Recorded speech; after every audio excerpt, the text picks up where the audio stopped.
Thank you for listening to Serves You Right. This is Andrew, and I had the pleasure of talking to another Andrew for this episode. So this week I have Andrew Hurley of Vegas.Wines coming on to talk about the channel that he runs and also his job. So that's Vegas.Wines with no punctuation on YouTube and Facebook. Vegas.Wine with an added E for Facebook. Actually, I should mention that. And then Vegas.Wines with a period in between it on Instagram and TikTok. And as always, I'll have all those links in the show notes. Andrew's super awesome. Super passionate somm. Not reserved and stuffy like some people in wine can be. He's honest and open, talks fast. He's the wine director at Restaurant Guy Savoy in Las Vegas. I really don't have anything else to add besides listen to this. It was a real pleasure talking to him. Warning, if you go and check out his channel, you have the chance of becoming addicted. It's him recording as he serves, as he decants. It's oddly and deeply mesmerizing. I've spent way too much time watching it. Anyways, I don't want this to go on too long, so without any further ado, here is Andrew, and thanks for listening to Serves You Right. So, Andrew Hurley, thanks for joining us today. Man, thank you for having me. Yeah, behind Guy Savoy, Caesar's Palace, and the gentleman I've seen open thousands of bottles of wine on Instagram. So, thank you for that. You and the world, bro. I know. So, I did want to ask you. I mean, I have a bunch of different things I wanted to ask you, but what could, like, when did you come up with the idea of just recording yourself open? That's such a cool thing. I never would have thought of that. Like, Yeah. So, in a very short term, my wife and we'd be sitting on the couch. I'd come home some days and I would just be like destroyed from service. You get it, right? You're in the oh business, yeah, right? So some days you were a bartender, right? You're in the well. You are just getting annihilated. Just drink like the ticket. Your tickets are just not stopping. So I'd come home some days. My wife would make dinner for me. She knew. There were times to like ask me how my night was, and there were times that don't ask. Just give me a second. Like let me cool down. Right you in could my see it on the head, face. Oh yeah. you know what I'm saying? Like in my head, I'm like, dude, it was a rough one today. Just give me a second. Let me eat some food. So once I get some food in my stomach, she's like, I wish I could watch you at work. And I was like, man, I don't know how would we do it? Like, do I put a pen with like a hidden camera? Like, what do I do? So I'm walking around the restaurant one day and we have these massive windows. You can see through the entire strip. And right now you can see through to the horseshoe, which used to be Bally's. And there's a massive kiosk. It's huge, brand new. And they were promoting the Ray-Ban glasses. And I was walking around. We had 2 tables in the restaurant, completely dead. And it's weird for us to be dead. Like, I feel like we do a great job. So I see the Ray-Bans on the kiosk and I run to my manager's office. I'm like, dude, let me start recording inside of the restaurant. And he's like, record what? And I was like, let me just show people like what we do. Like, let me decant some wines. Like, it doesn't matter, man. Like, I don't need to film people or the staff, but let me at least start out by filming some of the wines. And he's like, as long as you get it approved, but because it's Caesar's, it's not like I'm working for J&M Smoke Shop. I'm working for Caesar's Entertainment, bro. You know what I'm saying? Like there are marketing teams and then teams with those marketing teams. So I got it approved. They all checked off on it. They're like, as long as you buy the glasses, you're good. And I couldn't have been happier with the results. To be honest, it's Yeah. crazy. No, and I mean it is such a weird like niche, but it's something when I was studying for the advanced, I didn't know about you and I wish I had because there's not a lot of good material. There's not a lot that you can watch of people actually in service doing the things that you're going to be tested on. But you just see it happen like start to finish. It's Yeah. awesome. That was like the goal. Like I think doing it.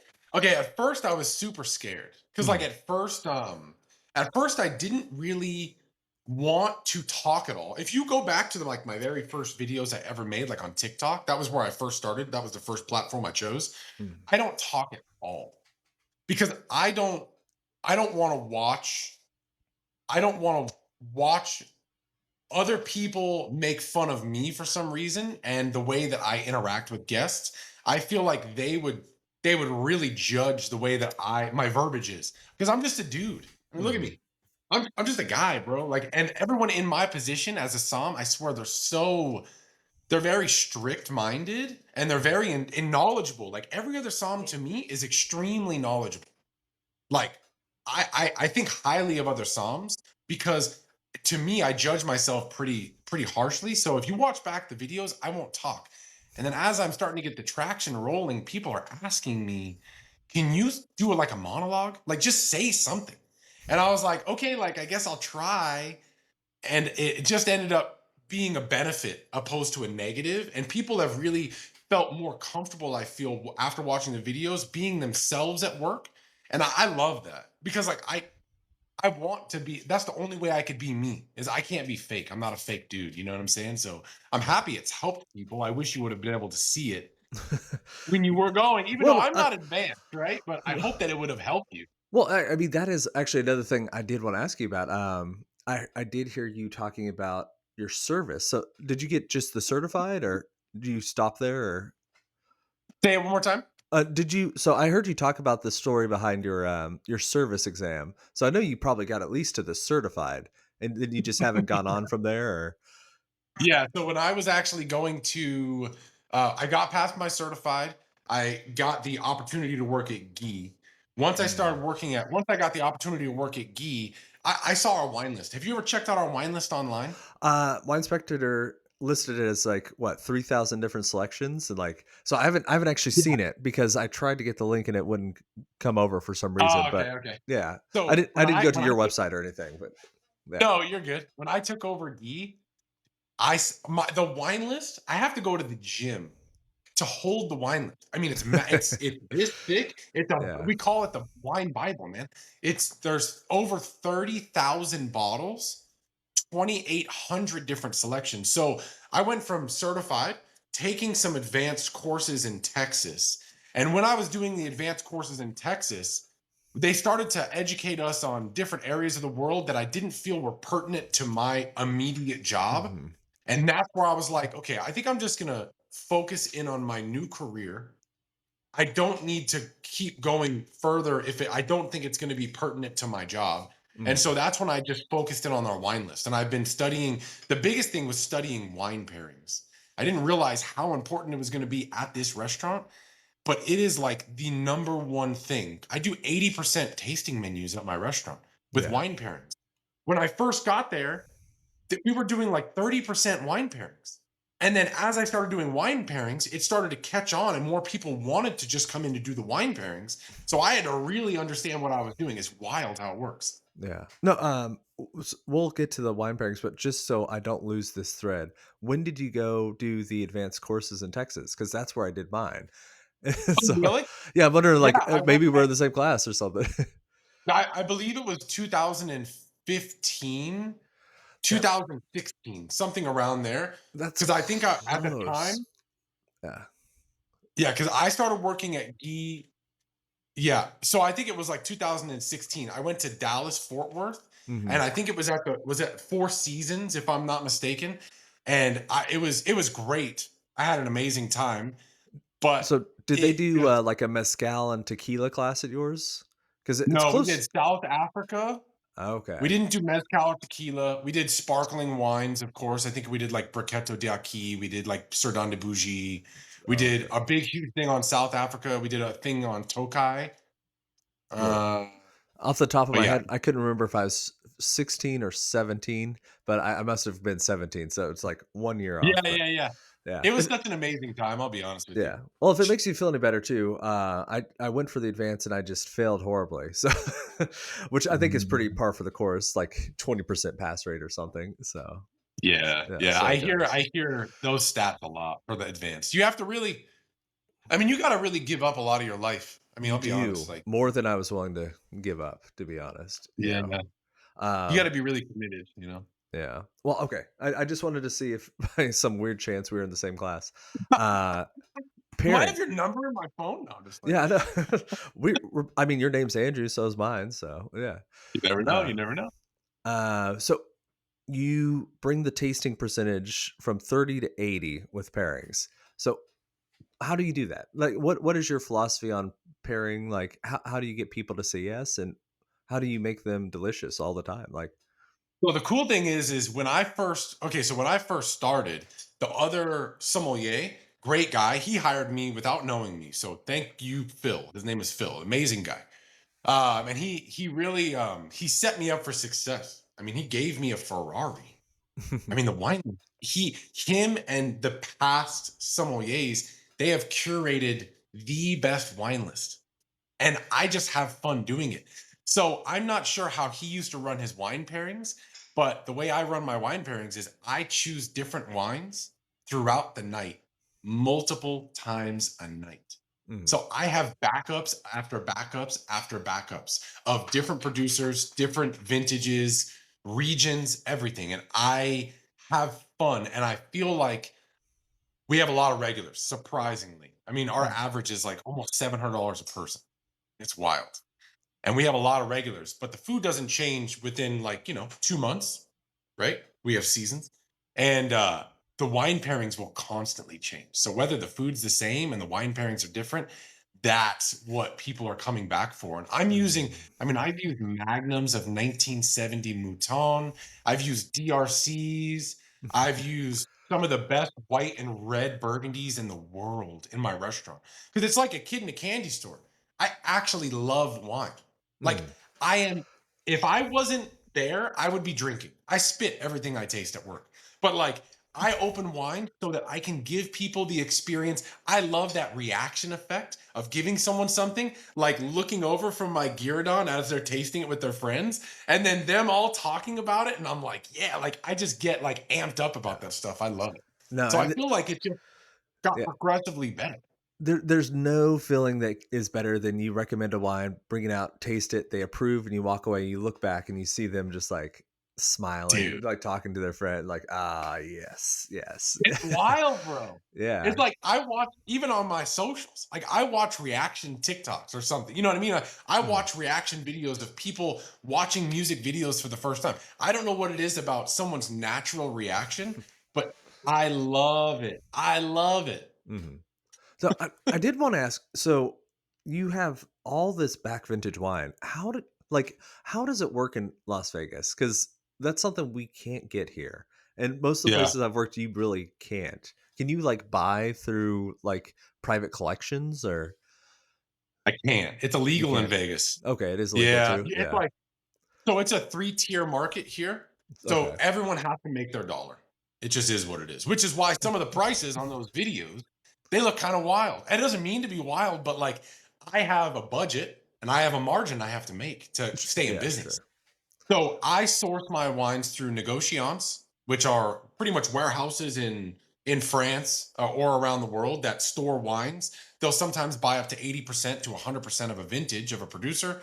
They'll store it properly, right? Mhm. That's what I want. I need something stored properly. I can't, play around with all this money Yeah. and then get Serve bad wine. garbage. Yeah. Sure. Dude, for sure. And then I will order it, between 8 and 10 weeks out. It'll come in on a boat. And Mm. then it comes to me. The price is much better. I have to go through a distributor for that. So you go to the negotiant makes money, the distributor makes money, the importer in the middle makes money, and then I have to sell it. So they're all tacking on their money, their profits, and Mhm. then I have to also charge an arm and a leg for some of those wines. And that's also one of the big things why I do that. I source wines specifically at the best margins I can so that I can offer them in the pairing. I don't have a tier pairing.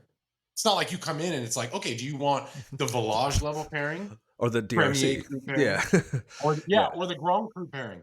I just do one solid pairing Mhm. every single menu. I do not want to charge you more than I have to. That's because when I go out with my wife, I don't want to have to do that. I don't want to have to choose like, well, I do kind of want a good pairing, but I don't know if I can spend the most on the best pairing. I just want to give one solid pairing that people can talk about forever and they want to come back to the restaurant. That's the goal.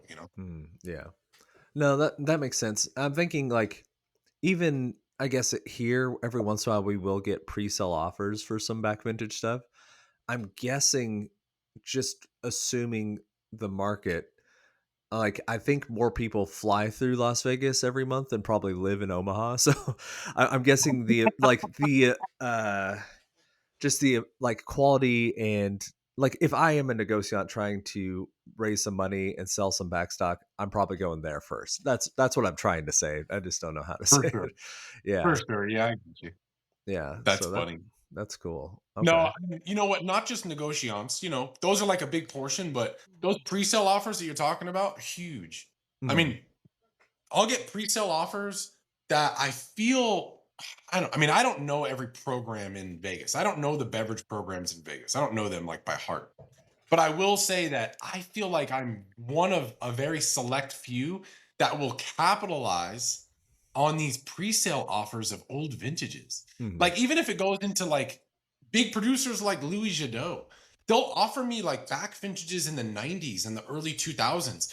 And when I place my order, it's always available. Is like, do they have that much, or is no one else capitalizing in my immediate industry on those older vintages? So, but I Yeah. love it, man. Keep sending them. I And use them, and I love how people like the big houses in Burgundy aren't trendy. So you get those like big Louis Jadot, like everyone's like, and sure, it's not as exciting, but I mean, yeah, price per quality, like I mean, with right Burgundy, you kind of have to get what you get unless you're flying over there and tasting with them in the vineyards. So yeah, for sure. yeah. It's so funny how the stigma in the Somm community, at least some of the Somms that I know, people turn their nose to big producers Mhm. just because they're everywhere, and I get it. But like if there's a quality, if I taste something throughout the year, maybe initially I don't like it, and then throughout the years I'm not going to just keep turning my face to it. I'm going to keep tasting it. I want to see if they improve.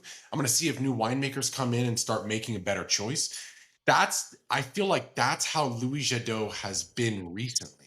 I used to hate their white wines. They used to be Mhm. so like powerful and oak forward and like what's going on? And then all of a sudden around 2017-ish, things just started to get for their whites for sure.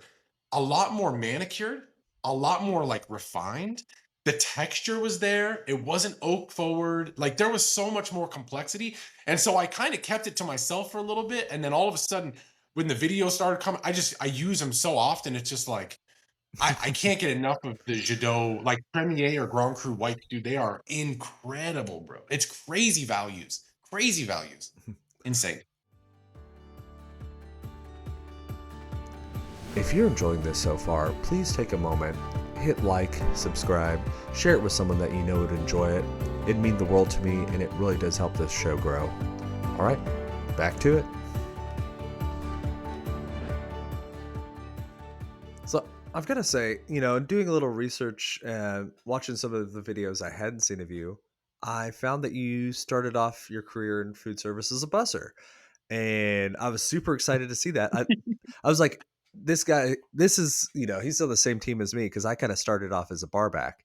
And same thing, just like Oh, walk in and cool. find a job that's available. And like, I'm young, I need some money. And sure, let's go. How do you go from bussing to just falling in love with wine and being someone who's so passionate and sharing your Yeah. passion with everyone on the line? Yeah. I'll tell you that I've always had a problem with talking too much. Okay, let's just keep that straight. I Yeah. definitely know how to talk. It got me in trouble in the very beginning of my career, in the food and beverage industry, because like you got to know when to shut up, man. Like Silent I gotta silent serve my service is a thing. Yeah. You know what I'm saying? I gotta serve my like the captains are waiting behind me with plates, and I'm in front of them talking like this, and they're like, "Get out of the way, bro!" Like, so I had to learn to talk when needed, and then also shut up when needed. But no, I actually I walked into a restaurant one time to get an application from my girlfriend, and she was supposed to work at this restaurant with her best friend. And the best friend was in the restroom, and the manager was at the host stand. So I walked up and I asked for the application from my girlfriend, and the manager asked if I wanted a job, like on the spot. And I looked around because previously I was in construction. I was a rebar fabricator. So I'd have to wake up at like 3:30 or 4 o'clock and have to get to work. And I'm literally in a rebar yard shaking piles of rebar Like I have people that are in the rebar yard getting like impaled by the rebar. I'm like 18 or 19, bro. I'm like, I don't know if this is for me. I just was doing it just because I needed a job, man. Mhm. And so I went to this restaurant. I looked inside when he offered me the job, and it was air conditioned. And I was like, wow. I was like, okay, well, what time do you guys start? And he's like, well, I need you as a busboy for lunch. And I was like, I'll take it. Like, I absolutely will take it. So went back to my girlfriend and I told her I got the job, and she was pretty upset at me. But it worked out, I guess. So like as I'm there as a lunchtime busser, I can't make any money. Like there's no one coming in, but I'm working. Mhm. So I'm getting there on time for the most part.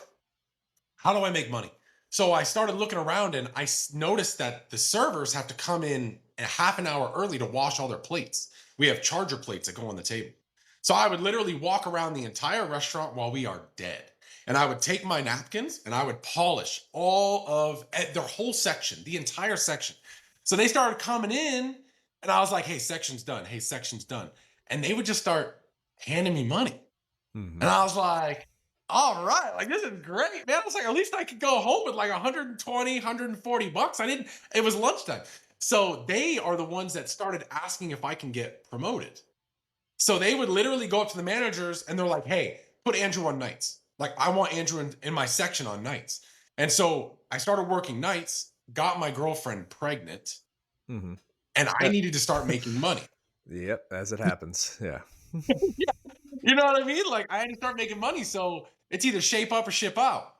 So I asked my managers once I was on the floor for a while at nights and I was doing good. I didn't have any mistakes. I was getting my money and I was making sure the restaurant was upheld standard wise. And they said that I could do wine inventory.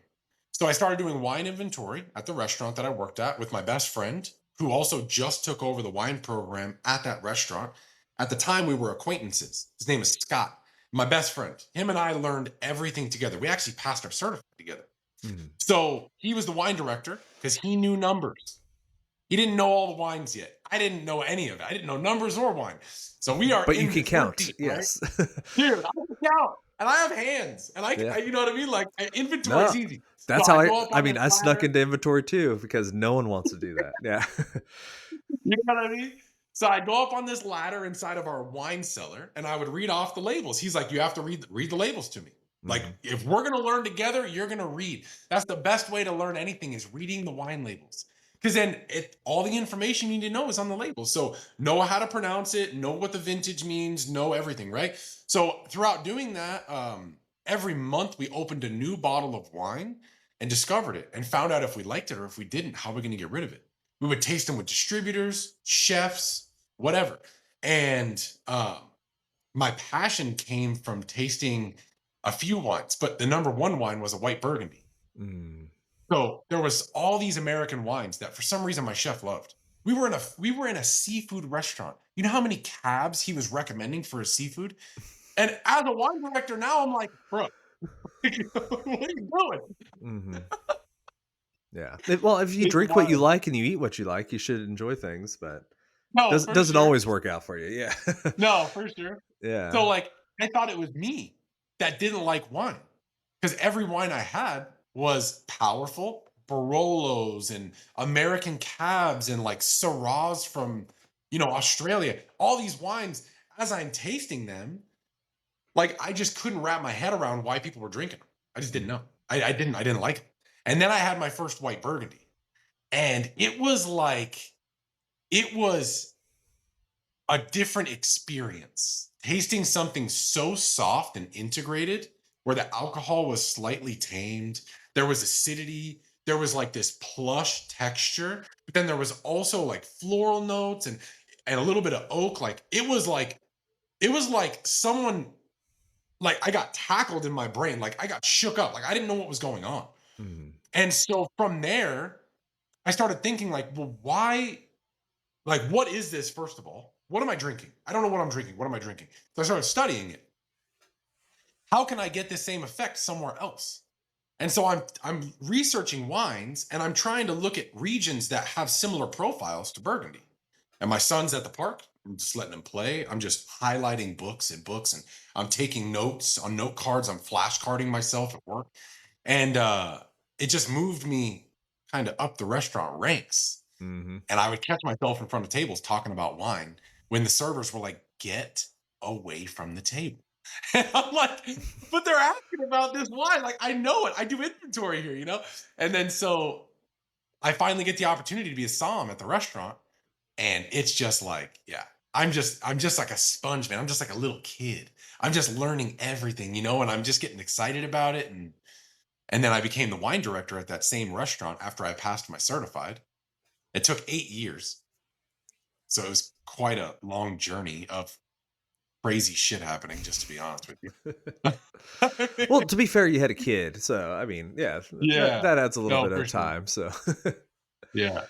And I've done some weird things at work, man. Like I've had managers ask me to get on, like, you know what a skateboard is? Like the little square that you move tables with?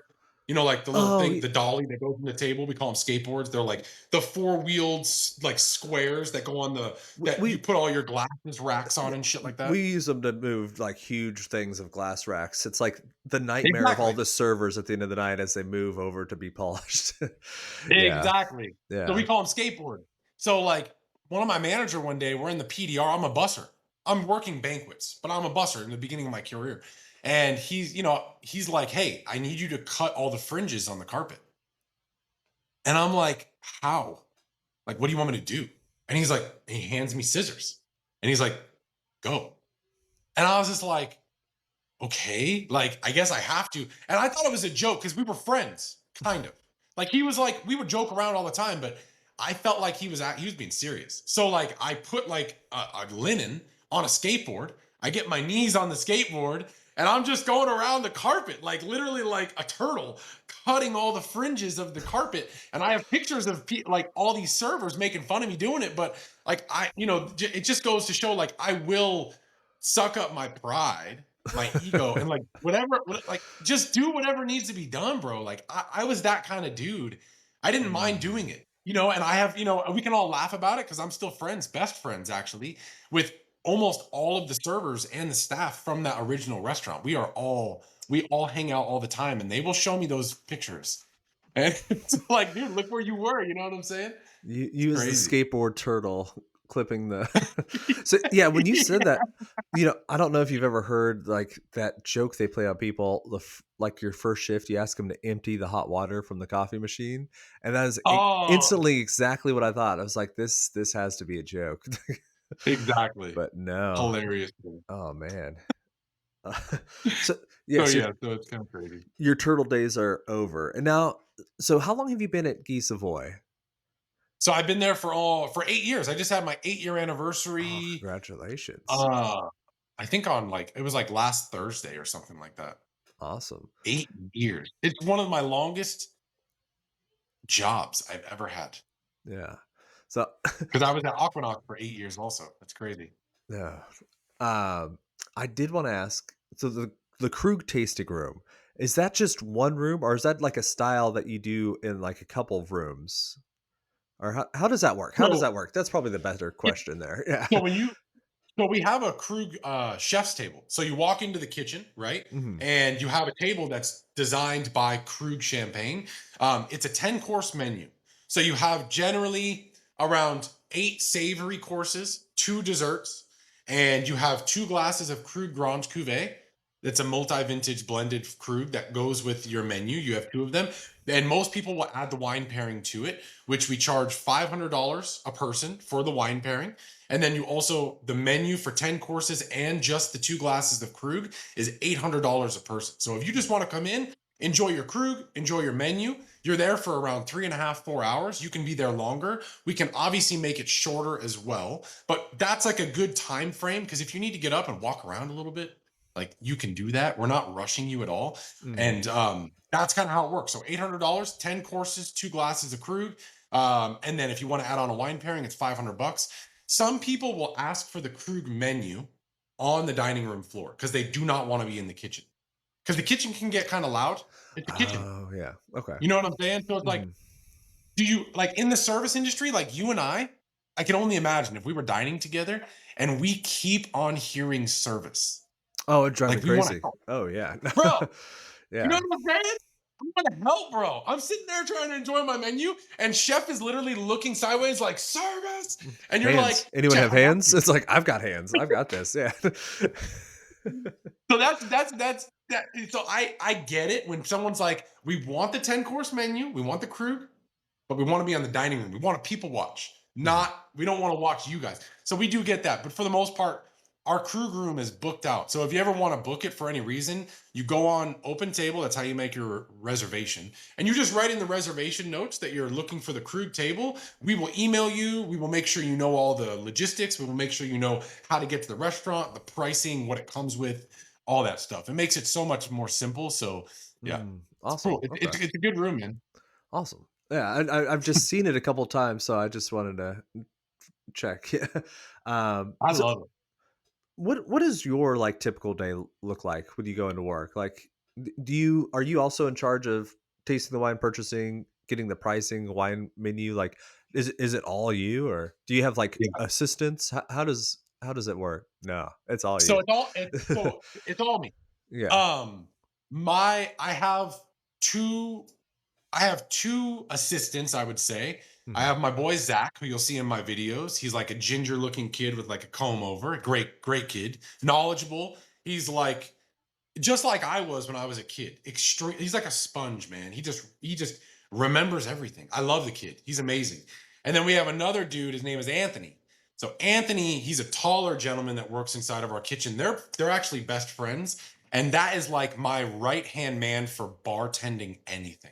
Mm, Like the kid is great at what he does, and he takes a lot of pride in it. So both of those together, along with the other staff, the staff is amazing, man. They all help.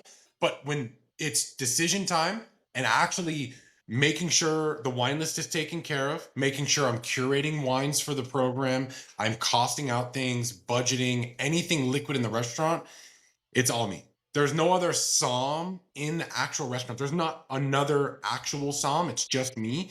And it's been like that for 8 years. So it can get a little hairy. Sometimes work kind of piles up a little bit because it's just mm, me. So you have to make your wine pairings. You have to make sure that the wine list is accurate. You have to reprint the wine list and you have to stuff the wine list. We print in house, so it makes it easy. You are conversing with distributors. You're conversing with negociants. You're trying to do logistics for when these wines are coming in from France and how you're getting them here. So it's like it's an overall encompassing job. But once you do it, it becomes kind of like clockwork. You know what I sure. mean? Like you're just like, okay, I gotta check this, check this, check this, check this. But I Hmm. am happy I have a lot of help for dining room times, like in service. Everyone is extremely generous with helping me. I'll be honest. It's really nice. Sure. Sure. Yeah, because I mean, I'm just guessing. There's no way that you open every bottle. Like, I mean, you have to have days off too. I assume, right? Yeah. Yeah. So the restaurant's closed Sundays and Mondays. So So we okay. always get 2 days off. Sure. Our Oh, that's awesome. server staff, yeah. Oh, dude, it's the best thing ever, bro. Like having 2 days off every single week to hang out with my son, my wife, Yeah. my dogs. No, Like I it's bribe servers to work Sunday, Monday, so I understand. Yeah. for sure. Yeah. So no, I will only get cut on days that we are like dead slow. Like I'm Mm, talking about like under like 13 covers. mm, If we have more, and our average is 27, so don't think 13's. We hit it every once in a while. Our average is like 27 to 30 covers a night, mm, right? But I try as best as I can to open up every bottle of wine. But yes, we have servers that will open up by the glass. We also have my assistant Zach, who I told you about, will also open up bottles. He will also do wine pairings for me if he's extremely intelligent with understanding what comes next, even though he's hopped up on 36 Red Bulls a night. He really dials in, he gets mhm, it. And so if I need help, I can 100% allow Zach to have my back and do something that I'm usually not comfortable with anyone else doing, a wine pairing or talking to a guest about a bottle.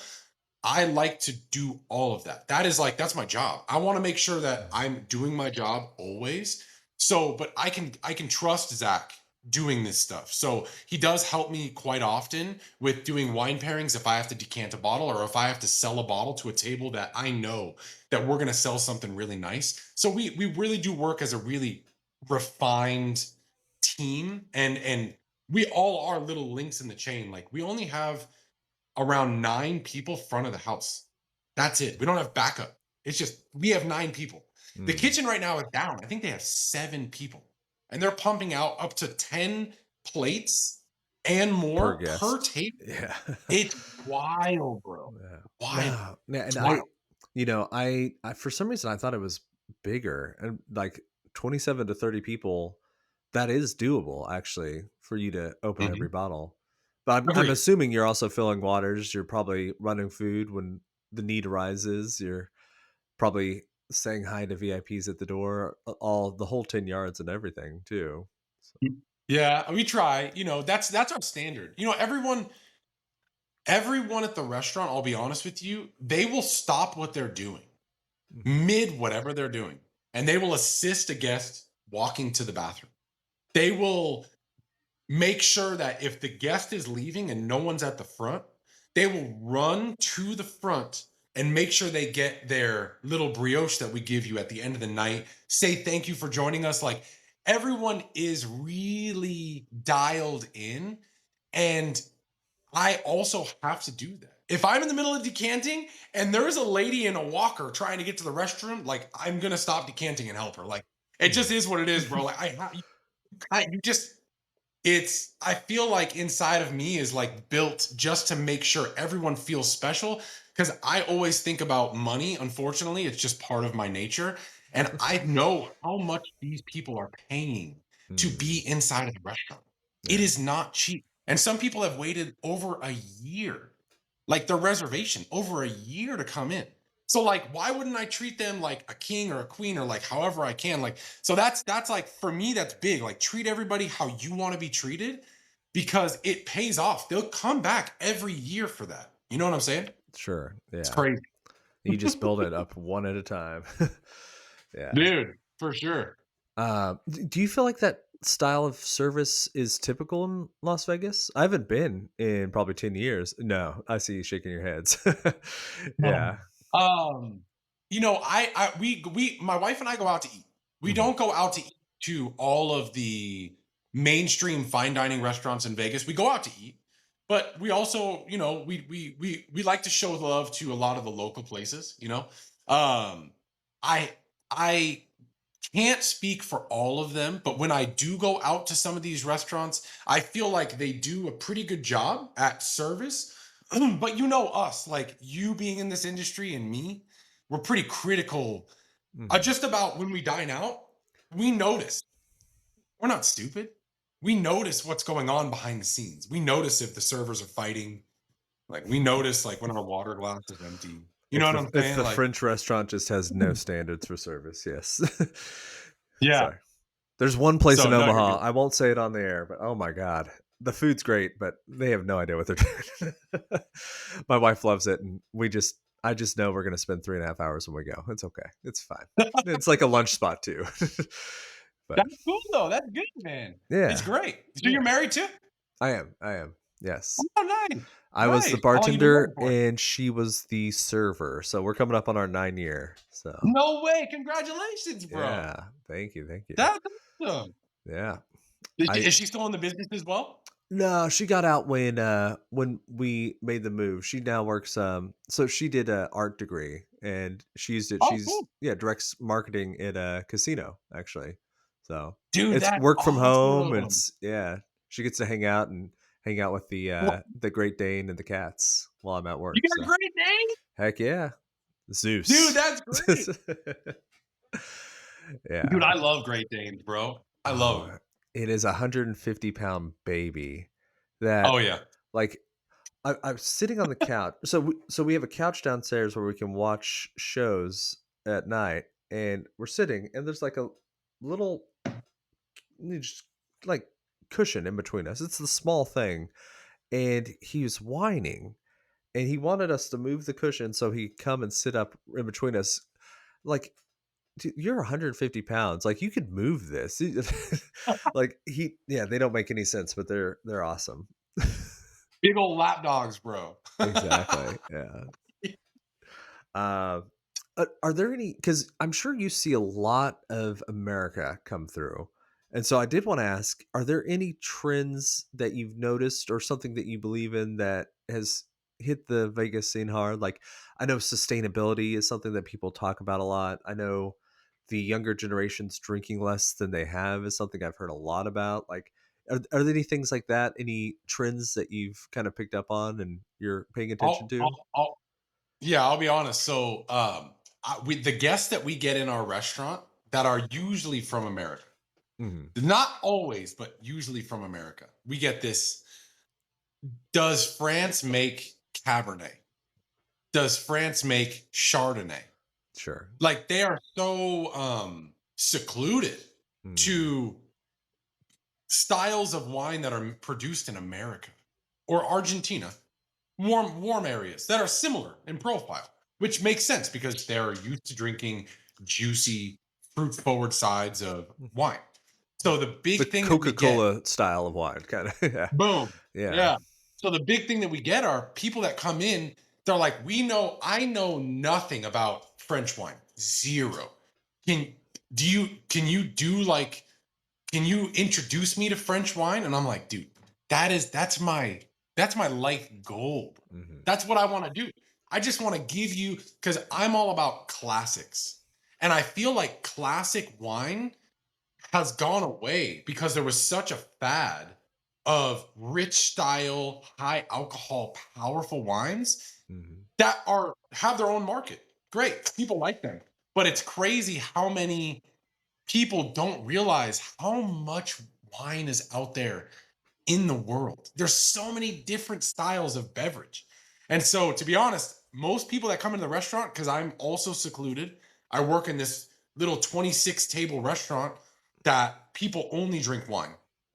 So it's like, I never realized that the trend of drinking wine is going down because when people come in my restaurant, that's all they want to drink. All 26 are drinking, I don't know, yeah.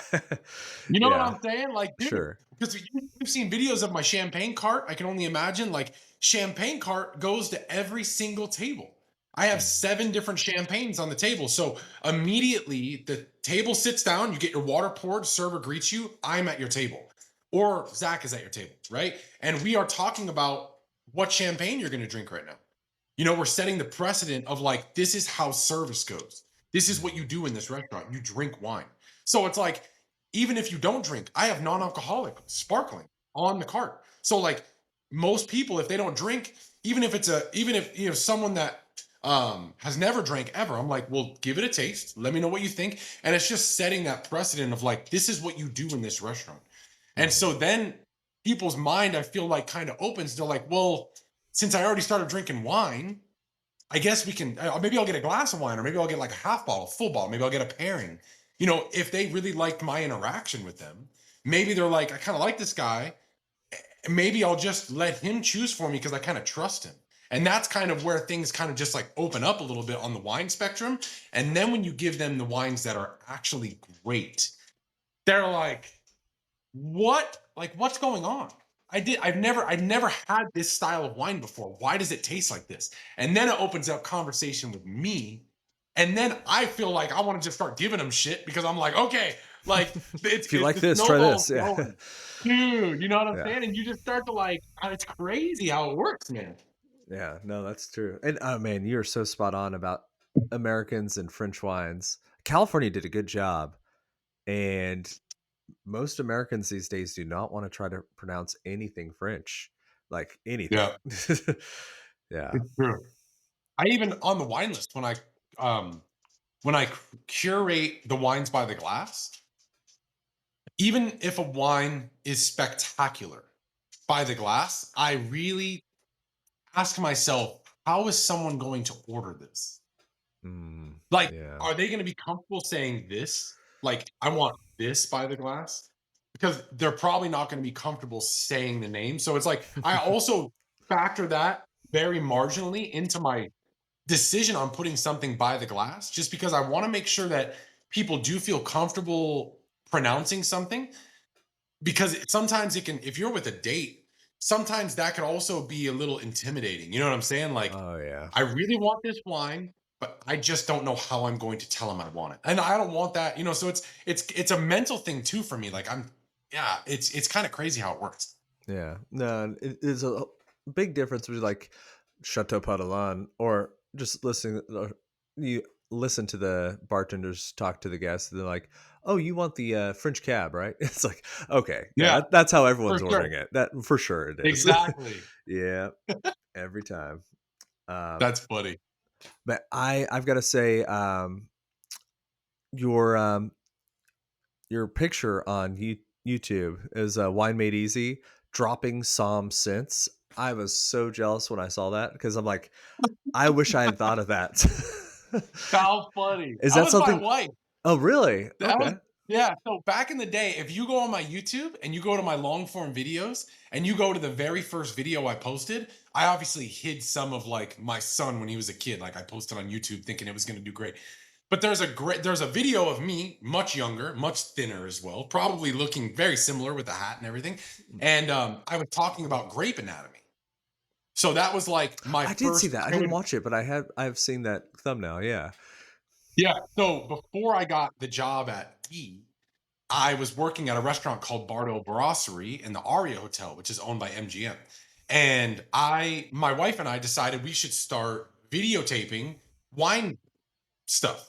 And so she's Mhm. like, "Well, what name should we do?" And so I think she's the one that came up with Droppin' Somm Knowledge. And I was like, I like it. I was like, that's great. Dropping some knowledge. I was like, that's perfect. So we Mhm. put up dropping some knowledge. I edited everything. She would videotape me. We have so many outtakes because I was just a young kid. I couldn't really get my thoughts in a correct order, but we Mhm. did a good job at doing what we needed to do. So I'd post those videos. They wouldn't do anything. I mean, like, they're nothing. I had no views. But the guy that would always watch them, he's the one that pretty much told the wine director at Guy Savoy when it was time to hire me. So it's I crazy know how the this connection guy. Yeah. works. Yeah. Dude, he would come in and sell me wine and he's like, "Andrew, I love your videos." I was like, "You're the only one telling me this because I've never, like, I've got no one has two told me." subs. You're one. My mom's the other one. Yeah. Dude, exactly. So Yeah. he would be like, "I watch every video you make." I made videos of decanting back in the day, like, Mhm. perspective decanting, grape anatomy, my trip to Argentina, like, just like random stuff. And it was just talking about wine. And he was the main reason that anyone at Guy Savoy even heard about me. He's the one, as soon as he was the wine director for Caesars at one point. So he was actually Phil, my old wine director's boss, but he got out of the business. He was just selling wine. So, Mhm. like, through the grapevine, literally, I didn't know the restaurant was going to be available for a job position. I was actually really happy at Bardo. So he messaged me. He's like, "I have a job for you." And I was like, "What?" And I was like, I don't need to leave." He's like, "You are gonna have a new job soon." And I was like, "What?" And he's like, and he told me, and I was like, "Can I at least meet the dude?" Like, and he's like, "Yeah." So we met for coffee, and he's like, "You got the job, dude." He's like, "I'm trusting this person. He's one of my role models. He's someone I look up to. He's telling me you're the best fit. I'm gonna trust him, and I'm gonna give you the job." And I was like, "I want you to know it's like my first wine program I'm ever running." He's like, "We trust you. Don't worry." Mm. And I was like, "All right, cool." Talk to my wife. My wife was like, "Well, okay, I guess you're gonna do it." And it's like going from not having a program to running one of the best programs, in my opinion, one of Sure. the Yeah. best beverage programs in Vegas. It's wild, bro. I mean, we had master somms, advanced somms actually apply and like sit with our GM for an interview. And the GM, after I met with him, I mean, look, dude, I got gauges, right? I mean, I'm Yeah. Phil he's Korean and he is extremely well manicured. He's focused. That GM must have met me. He's like my best friend now and been like, "There's no way I'm hiring you." You see, this is how I talk in normal. I mean, I'm just like out there. Yeah. And he's like, "You are so different than Phil. I just don't know." But then after the interview, he's like, all right, look, just give me some time and I will call you in a month. And if the job is available, I'm going to give it to you. And I was like, all right. So he's like, he met with so many people and they hired me. So it was kind of crazy. They really went on a limb. I'll be honest with you. With me, it's wild. Yeah. But I mean, it worked out. So Yeah. Luckily, luckily. luckily. Yeah. No, and that's wild. From there to today, when I looked at it earlier, almost 200 million views, like what was it, 600,000 subscribers on YouTube, like crazy. Do you ever think it It's would get to be wild. this big or No, yeah. no. Actually, Yeah. even my mom, like she didn't tell me. But when I first started posting, I spoke with her, a little bit ago. She comes over to my house and she's like, when I heard that you were gonna start posting wine stuff, she didn't tell me, obviously, but she's like, why would someone watch that? And in my head, I was always like, I like wine and I Yeah. like how I present wine. And I think that people will appreciate knowing what goes on in this small little restaurant, that we're actually human, that we joke around, we bullshit, we're normal, we're just like you are in your restaurant. It's the same thing. Like we're Mhm. all we're normal people. We just love food and beverage, and it's in our restaurant, it's our career. Like we're not leaving. That's our career. This is what we're doing for the rest of our life, so we really love it. You know what I mean? But I did Any of not this. Yeah. expect it. We have almost got like 1.6 million followers on all platforms Wow. combined. Which It's is wild, bro. awesome. Yeah. It's No, I wild. I didn't no, think it I was gonna get there. I'll be honest with you. speaking as someone who for the last 8 years in this position has been trying to get servers excited about wine and to sell wine and to learn about wine, I really appreciate what you've done because I didn't first find you. My servers actually first found you and introduced you to me. So like they were watching your stuff and like, dude, you got to check this out. So like the people Wild. that care and the people that are really, my rising stars are watching your things and it's getting them excited. And that's awesome. You know. I love that, dude. I love when I feel like the business of wine is getting better because people can see the interactions between someone that loves wine and wine. That's like big for me because it's like I don't want the biggest thing for me is I didn't when I tell people that I'm like a somm or like I'm in the wine industry, I feel like people would judge the industry being like, oh, it's arrogant, it's pompous, it's Mhm. like like, and I've always, and I'm like, I would tell them I'm a psalm wearing this, you know what I mean, just a chill guy, I'm just a dude, you know what I mean. So I'm just like, I wanted people to know, like, it's just a beverage, man. Like, Mhm. but it's really beautiful, and you don't have to be an arrogant asshole to enjoy it. Like, you can just be a normal dude. You know what I'm saying? And that's what I love is just being a normal guy. I used to skate the strip. I mean, I would ditch school and I would rollerblade, Bally's. Like, I would literally rollerblade the strip for money. People would tip us. Like, I'm just a normal guy that grew up in Vegas. You know what I mean? And I Mhm. just fell in love with wine and kind of like the emotion behind it and like the art. So I love that other people around the world that watch the videos, they can feel some kind of inspiration, like they could do this same job. Mhm. Like, I love that. I love hearing that because that means that our industry is actually thriving, in my opinion. Like, it's actually getting better. There's Like, there's a future. Yeah. dude, that's the goal, man. I love it. We can't be replaced by robots. No, Okay. no, not yet. Not unless Elon Musk figures it out. Uh, so, hey, someone listening today, where should they go to follow you? Where should they go online, find out more about what you do, and how could they connect with you? Yeah, so I highly recommend following me if you guys are interested in just pretty much me in general. I mean, it's point of view from wine service. YouTube is Vegas.Wine, one word. You have TikTok, Vegas.Wine, Instagram, Vegas.Wine, and then I have a brand new Facebook page that I just started. Facebook asked me to start posting on their reels, which is really fun. I was actually very surprised that Facebook reached out to me. And it's also Vegas.Wine. So you can follow me on all socials. If you ever need to reach out to me, feel free to DM me, man. I try to get back to all my DMs. That's pretty much how we connected too. Yeah. I mean, DM me on Instagram, on TikTok, it doesn't matter. And I always read through as much as I can my DMs to try to reach back to you guys if you have questions, how to get started, what books, blah, blah, blah. Like, I'm always there, like, legitimately. Awesome, man. Well, Andrew, it's been a pleasure. If I'm ever in Las Vegas, I'm going to come see you. So, Guy Savoy. Dude, for sure. Yeah, You hey, got to make sure you come if in. you're ever in Omaha, come see me. Mahogany Prime Steakhouse. So, you never know. Dude, I would love to. I would love to. That would be Like most amazing. people, you usually just fly through or drive through, but that's fine. We'll take it. So, yeah, awesome. I've never been to Omaha. I've never been.